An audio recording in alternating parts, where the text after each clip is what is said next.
Good morning.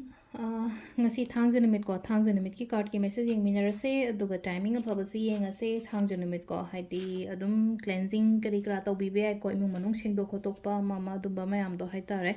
negativity release taunaba gi damakta one negative energies negative thoughts achu mayam se ko ado ahambada khogi keno to minarase ko thangja numit ki numbers ana harasne ko number se 93 leire aduga color dana black ka purple ga gumba mai toroga sina bibe ai ko ngasi gi oina color se ko do khwai hambada khogi keno harasne ko card home ka tang thok jarge ko aina to liver card se de gi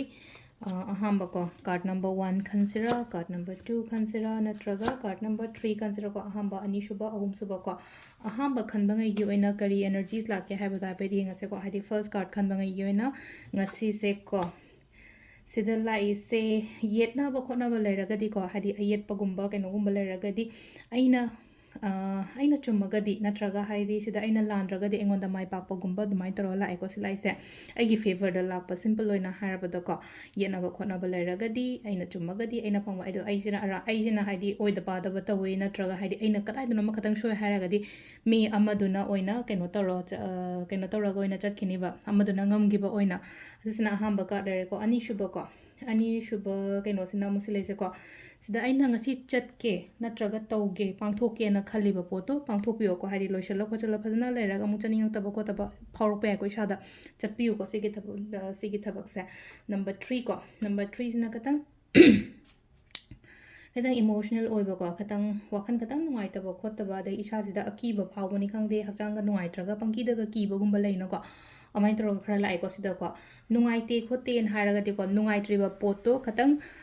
keno gumba ko lithokpa mingonda wari shadokpa khotokpa adumai gumba to bibe ai ko timings ne ki pung taruka minute ni futaro tena nipan ga minute tara paung lere adagi pung tara ga min yankai nipan dagi na pung ahum ga minute mapan paung lere ko adagi pung mari ga minute kuntram doi dena taruka minute mapan paung lere adagi taret ka minute futaruk taina pung baro ga minute kuntra mari paung lere aduga amana nungalam dagi na ahum ga minute futaruk taina manga ga minute kun doi paung lere ko sisina khogi ngasi gi oina afaba timing ko adu sida lere khogi daily card message ko ado keno oibanina thangjo oibanina chak thongba matamda khoina hapkadabje kaino acha thau gumba kai gumba katang drops ama kai ama dumai taraga hapako aduga nuai te khote kaina khallagadi asa thau jaina haina ko sida katang keno taraga tairaga rub tawbase ko rub tawraga sum leina ko wakhan la khanbado maka si tawbase ngasagi